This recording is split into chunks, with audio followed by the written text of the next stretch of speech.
샬롬, 좋은 아침입니다. 우리는 월요일마다 준비된 영상으로 각자의 자리에서 새벽 예배를 드리고 있습니다.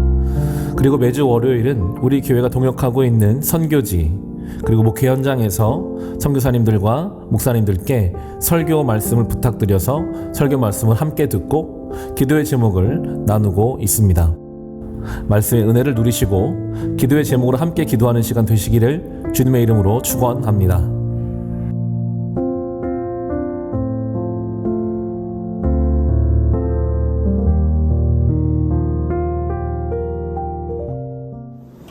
안녕하세요.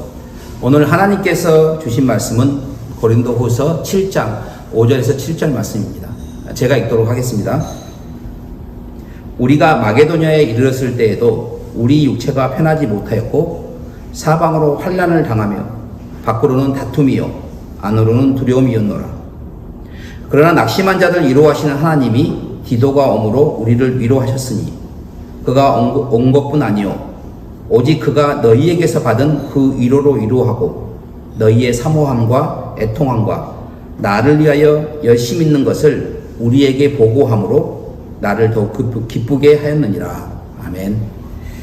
오늘 본문은 3차 전도여행 중 에베소를 떠나 마게도냐로 간 바울 일행에게 두려움과 낙심의 마음 그리고 위로와 기쁨의 감정이 모두 섞여 있습니다. 바울에게 무슨 일이 있었던 걸까요? 고린도 교회는 바울이 2차 전도여행 중 1년 반 동안 고린도에 머물며 세운 교회였습니다. 그러기에 사도 바울에게는 고린도 교회가 애정이 많았을 것이고 교회가 든든히 세워져 가기를 바라는 기대감도 있었을 것입니다.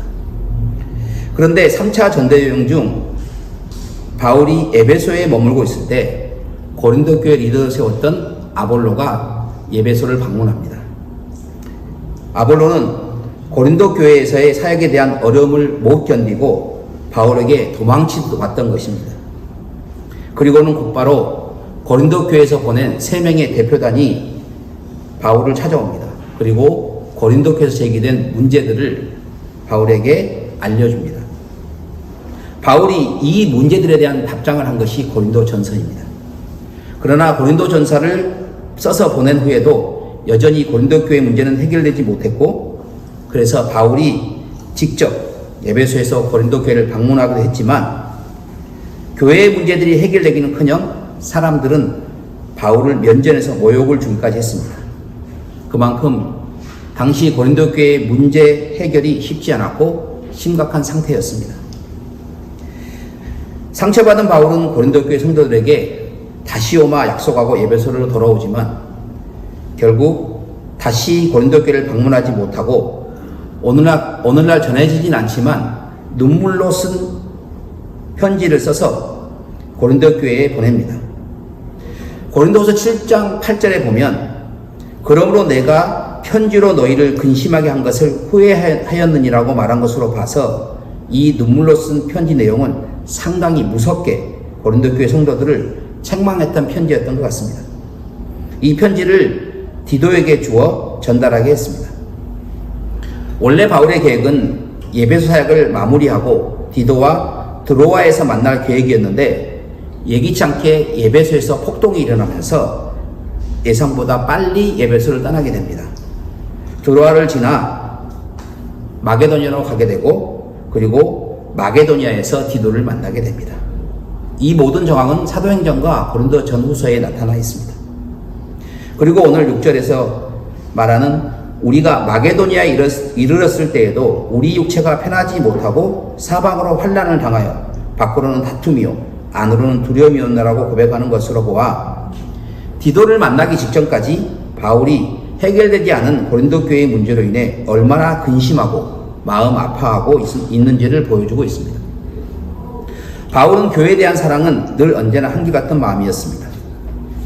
데살로니가 교회나 빌립보 교회처럼 든든하게 세워져가는 교회에 대해서는 한없는 기쁨과 말할 수 없는 자랑으로 여겼지만 갈라디아 교회나 고린도 교회처럼 이단이나 거짓 교사 문제 그리고 교회 안에 여러 문제들이 발생했을 때 근심과 걱정은 그의 마음과 몸까지 상하게 할 정도였습니다.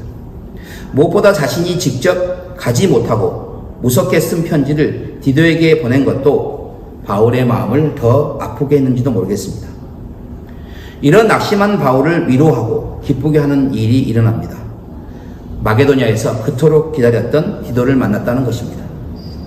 왜 디도를 만난 것이 위로가 되고 기쁨이 되었다는 것일까요? 7절에서 그 이유를 밝혀주고 있습니다. 그가 온 것뿐만 아니라 그가 너희에게서 받은 그 위로하고 너희의 사모함과 애통함과 나를 위하여 열심히 있는 것을 우리에게 보고함으로 나를 더욱 기쁘게 하였느니라고 합니다. 아마도 디도는 바울을 만나서 이렇게 보고하지 않았을까요? 선생님, 제가 무거운 마음으로 이 편지를 들고 고린도 교회를 찾아갔는데 그들이 이 편지를 보고 고린도 교회 성도들이 선생님의 교회와 성도들에 대한 진실된 사랑의 마음을 전해주어서 너무 고맙다고 했습니다. 선생님께서 눈물로 호소한 내용들이 그들 마음에 흘러 들어갔고 그들은 눈물을 흘리며 진심으로 회개하였습니다. 그들은 진심으로 저를 위로해 주었고 선생님에 대해서도 진심으로 감사함을 전하고 있습니다. 라고 말입니다. 눈물의 편지를 들고 간 디도가 바울의 근심, 걱정과는 달리 그 편지를 받은 고린도 교회 교인들이 바울에 대한 오해를 다 풀고 오히려 디도를 위로했다는 것입니다. 바울은 너무너무 위로를 받았고 기뻐했습니다. 고린도후서 1장 3절에서 7절에 보면 바울은 디도로부터 고린도 교회 성도들과의 오해가 해소되고 교회 안에 여러 문제들이 해결되었다는 소식을 듣고 무려 10번이나 위로라는 말을 사용하는데 그가 디도의 소식을 통해 위로를 받고 얼마나 기뻐했는지 알 수 있습니다. 바울이 디도의 소식을 듣고 그렇게 기뻐할 수 있었던 이유는 두 가지 정도로 생각해 볼 수 있습니다. 첫 번째는 관계 회복입니다. 디도를 만나기 전 바울과 고린도 교회는 서로 깨어져 있는 관계였습니다. 그래서 자신이 직접 가지 못하고 디도를 통해 편지를 보낸 것이지요. 고린도 교회를 너무 사랑했던 바울로서는 얼마나 마음 아프고 힘들었을까요? 그런데 디도가 오므로 그들의 관계는 회복되었습니다. 관계의 깨어짐은 근심과 두려움을 주지만 깨어진 관계의 회복은 위로와 기쁨을 선사합니다. 비록 깨어진 관계의 시작은 바울의 잘못이라기보다는 고린도 교회에서 자신을 반대하는 사람들로부터 시작되었지만 바울에게 이 관계의 깨어짐은 말할 수 없는 아픔과 두려움을 주었지만 다시 회복된 관계는 그가 다시 나아갈 수 있는 추진력과 동력을 제공하였습니다. 이런 일들은 우리의 삶에서 종종 나타납니다. 대학생 사역을 하면서 졸업한 학생들에게 종종 물어봅니다. 직장 생활 중 가장 힘든 게 뭐냐고 물으면 인간관계라고 합니다. 특히 관계가 깨어질 때 가장 큰 스트레스를 받는다고 합니다. 이런 깨어진 관계 회복의 가장 큰 열쇠는 바로 상대를 향한 포기하지 않는 마음과 진실한 사랑의 마음입니다. 바울은 이 모습을 보여주었기에 고린도 교회와의 깨어진 관계가 회복될 수 있었습니다. 혹시 여러분들도 이런 깨어진 관계들이 있다면 포기하지 마시고 진실한 마음으로 다가가는 용기가 필요함을 깨달으시기 바랍니다. 둘째로 바울이 그토록 근심했던 교회의 문제들이 해결되었다는 것입니다. 바울은 교회와 성도들을 너무 사랑했습니다. 그에겐 교회가 그의 삶의 전부라고 해도 과언이 아니었습니다. 그런 교회가 지속적으로 문제를 안고 있다는 것은 바울에겐 더할 수 없는 아픔이었습니다. 그런데 그게 해결됐다는 소식이 전해지니 얼마나 기쁘고 위로가 되었겠습니까? 이 문제 해결의 핵심은 바로 바울의 교회를 향한 진정성이었습니다. 고린도후서 7장 9절에서 16절에서 바울은 이 얘기를 잘 말하고 있습니다. 내가 비록 너희를 책망하는 편지를 써서 너희에게 보냈지만 그건 교회 안에서의 문제들이 잘 해결되고 너희들이 진심으로 변화되기를 바라는 간절한 마음이었다는 것입니다. 그래서 바울은 이 편지를 눈물로 쓴 편지라고 고백하고 있습니다. 그의 눈물은 고린도 교회 성도들 향한 진정성 있는 마음이었습니다.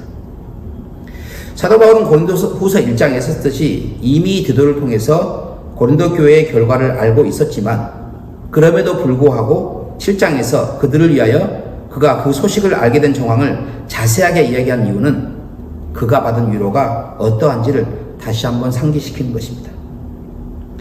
바울의 이 마음은 하나님의 마음을 그대로 나타내고 있습니다. 우리가 하나님과의 깨어진 관계가 다시 회복되어질 때 가장 기뻐하시고 위로받으실 분이 하나님이시며, 교회가 교회 공동체 역할을 제대로 수행하지 못하고 분열되고 어려움을 겪을 때 가장 근심하고 낙심하시는 분은 하나님이시며, 교회가 그 어려움을 극복하고 아름답게 성장하고 세워져 갈 때 가장 위로받으시고 기뻐하시는 분은 하나님이라는 사실을 바울의 고백을 통해 우리에게 말씀해 주고 있습니다. 바울은 이 고린도 교회 문제 해결을 제시하면서 고린도전서 13장에서 가장 좋은 교회의 모습을 이야기합니다. 바로 사랑입니다. 사랑으로 세워진 사랑의 공동체를 얘기합니다. 바울은 사랑의 공동체야말로 하나님이 바라시는 가장 참된 고린도 교회의 모습이라고 얘기를 하고 있습니다. 사랑하는 빛과 소금교회 성도 여러분, 오늘 우리가 함께 본 바울의 삶의 과정이 오늘날 우리 교회와 성도들의 삶에도 일어난 일들입니다. 관계가 깨어지고 문제들은 늘 우리에게 있지만 그 문제들을 진실되고 진정성 있는 마음으로 깨어진 관계들을 회복하고 문제들을 해결해가는 과정이 필요함을 하나님께서 말씀하고 계심을 기억하시기 바랍니다. 저는 지금 CC에서 개척한 교회의 성장을 돕고 특히 전도가 어려운 시대에 PCS, P는 Pray, 기도, C는 Care, 돌봄, 그리고 S는 Share, 나눔이라는 PCS 관계전도 훈련을 통해 관계전도의 운동 확산을 위해 작은 교회 목회자와 성도들을 훈련하고 있습니다. 현재 10월 2일부터 11월 21일까지 매주 주야간으로 PCS 관계전도 훈련을 약 35명의 목회자와 성도들을 대상으로 훈련을 진행 중에 있습니다. 훈련이 순적하게 진행될 수 있도록 기도 부탁드립니다. 그리고 저는 지금 공주 의당면에 있는 수천교회 중고등부 사역을 감당하고 있는데 11월 24일에 추수감사 예배 친구 초청잔치를 준비하고 있습니다.